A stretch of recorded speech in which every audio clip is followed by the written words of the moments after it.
Message numéro 15 sur notre site internet intitulé Matthieu 25 verset 1 à 6 est-il un nouveau message? Message prêché à Abidjan le 27 juin 2008 matin. Orateur, le grand maître béni, le Seigneur Jésus-Christ de la Sainte Bible.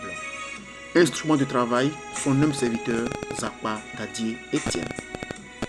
Frères croyants, sœurs croyantes, du message du véritable et dernier prophète messager venant du Dieu de la Sainte Bible, parce que confirmé par la Sainte Bible, William Marion Branham. Ce traité message s'adresse surtout à vous. Lisez-le tout doucement, avec respect et dans un esprit de prière. En lisant ce traité, s'il le faut, reprenez cette citation du prophète messager William Marion Branham en vous appuyant sur la Sainte Bible.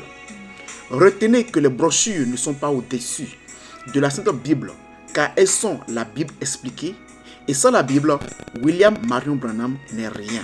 C'est la Bible, Dieu sous forme écrite qu'il a confirmé et envoyé. William Marion Branham n'a ni donné ni expliqué ses propres pensées, mais au contraire, étant prophète, il nous a expliqué la pensée du Dieu vivant. Pensée mystérieuse et cachée, selon qu'il est écrit dans 1 Corinthiens 2, 8 à 15, dans Amos 3, 6 à 7.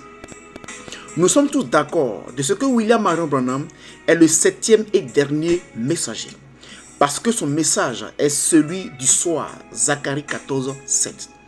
Nous savons aussi que le Élie de Malachie 4, 5 à 6 ou Malachie 3, 19 à 23, selon certaines versions de la Bible, est William Marion Branham.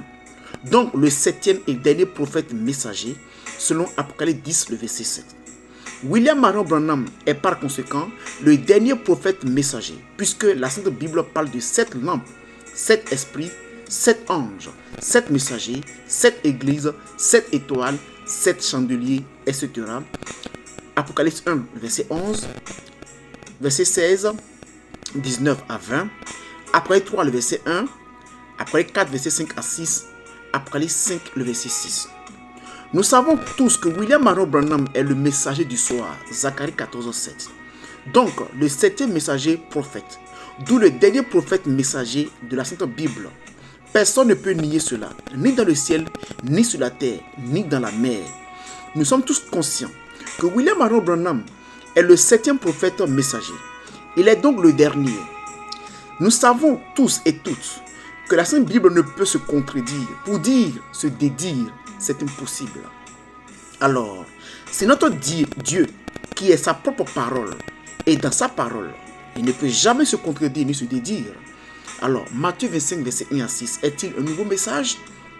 Ou est-ce le même que celui de William Marion Branham?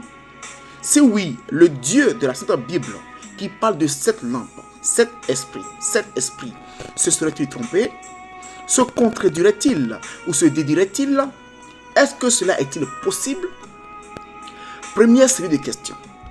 William Marion Branham, qui est un véritable prophète messager du vrai et du véritable Dieu, peut-il s'opposer à ce que dit la Sainte Bible? Peut-il aller au-delà de ce qui est écrit? Selon 1 Corinthiens 4, verset 6, Galates 1, 6 à 9. Deuxième série de questions. Matthieu 25, verset 1 à 6, est-il un nouveau message? Relisons attentivement et avec respect Matthieu 25, verset 1 à 6. Alors, le royaume des cieux sera fait semblable à 10 vierges qui, ayant pris leur lampe, sortirent à la rencontre de l'époux. Et 5 d'entre elles étaient prudentes et 5 folles. Celles qui étaient folles en prenant leur lampe ne prirent pas de l'huile avec elles, mais les prudentes prirent de l'huile dans leur vaisseau avec leur lampe. Or, comme l'époux tardait, elles s'assoupirent toutes et s'endormirent. Mais au milieu de la nuit, il se fit un cri. Voici l'époux, sortez à sa rencontre. Alors toutes ces vieilles se levèrent et apprêtèrent leurs lampes. Verset 8, version d'Abi. Chers croyants et chères croyantes, avec l'Esprit de Dieu en nous, analysons Matthieu 25, 1 à 6. Soulignons vierge, lampe, huile, vaisseau, toutes s'assoupirent et s'endormirent, toutes ces vieilles se levèrent. Retenons que cette analyse est faite sur la base de la Sainte Bible et non sur la base de la pensée humaine. Tout homme étant menteur, selon Romains 3, verset 4. Matthieu 25, verset 1 à 6. Un nouveau message. Vierge. Dieu appelle vierge toute personne croyante qui n'a pas une doctrine étrangère en elle, dans son cœur, selon 2 Corinthiens 11, le verset 1 à 2. Dieu appelle vierge quiconque croyant en Dieu selon la doctrine des apôtres et selon le fondement des apôtres et des prophètes, Christ étant la pierre angulaire, selon Jean 17, verset 20, Galates 1, 6 à 9, Éphésiens 2, 19 à 20. D'où l'exclut des païens et de toute religion se disant chrétienne et ayant de doctrines différentes de celles des apôtres, selon Jean 17, verset 20, Galates 1, 6 à 9. Lampe. Dieu appelle lampe sa propre parole, selon Psaume 119, 105. Une lampe allumée produit de la lumière. Or, la lumière, selon Dieu, c'est sa parole, selon Jean 1, verset 1 à 5. La lampe, donc, selon Dieu, est la parole de Dieu qui est la lumière. Huile. Selon Dieu, l'huile symbolise le Saint-Esprit. 1 Samuel 16, verset 13.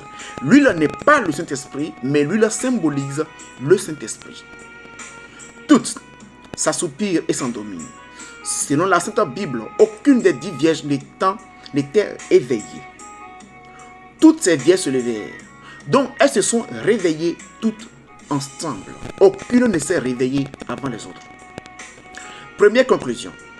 Le cri de la nuit n'est pas venu de la voix des 10 vierges. C'est un cri venu d'ailleurs. C'est un cri venu d'ailleurs, en dehors des 10 vierges. Ces 10 vierges étaient des croyants de la doctrine des apôtres, donc des chrétiens et chrétiennes, puisque selon 2 Corinthiens 11, verset 1 à 2, Dieu appelle fiancés tous ceux et toutes celles qui croient à la doctrine des apôtres. Deuxième conclusion. Selon Matthieu 25, verset 1 à 6, le cri qui a retenti a trouvé des vierges ayant des lampes allumées et de l'huile dans les lampes. La lampe étant la parole de Dieu et l'huile symbolisant le Saint-Esprit, le cri n'a pas réveillé des païens et des païennes, mais au contraire des chrétiens et des chrétiennes. Analysons ensemble selon la Sainte Bible. Selon Matthieu 25, verset 1 à 6, le cri qui a retenti au milieu de la nuit n'a pas éteint les lampes qu'avaient les 10 vierges, pour les remplacer par d'autres lampes. Ce cri n'a pas renversé l'huile contenue dans les lampes et dans les vaisseaux. Vaisseau. Selon la Sainte Bible, c'est le corps humain. Selon 1 Corinthiens 3, verset 16 à 17, 1 Corinthiens 6, le verset 19. Ce cri au milieu de la nuit a réveillé des hommes chrétiens et des femmes chrétiennes et non des païens et des païennes. Rappelez-vous, ces 10 vierges sont parties d'un même point commun. Elles avaient les mêmes sortes de lampes et la même sorte d'huile. Et si la lampe est égale à la parole de Dieu selon Psaume 119, 105, et l'huile symbole du Saint-Esprit, alors le cri du milieu de la nuit a réveillé des gens qui étaient déjà chrétiens, donc sauvés. Ces 10 vierges ont le même message, donc la même doctrine et le même Saint-Esprit. Rappelez-vous, à notre époque, le Dieu de la Sainte Bible a pu avoir des vierges grâce au puissant message du prophète messager William Marion Branham. En conclusion, Matthieu 25, verset 1 à 6 n'est pas un nouveau message, mais un cri qui dit, vous qui avez le message de Branham, levez-vous, le Christ est en route. Prenez ce message au sérieux, apprêtez vos lampes, c'est l'heure. Le Dieu de la Sainte Bible ne peut jamais se contredire. Il a dit 7 messagers, c'est 7, un point, un trait, c'est tout. William Marion Branham, étant un véritable prophète messager, ne peut aller au-delà de ce qui est écrit. C'est ici la voix de minuit de Matthieu 25, verset 1 à 6. Au milieu de la nuit, il se fit un cri. Voici l'époux, sortez à sa rencontre. Que Jésus, le Dieu de la Sainte Bible, la prophète chère, vous bénisse. Frère Zakpa Dadier Etienne.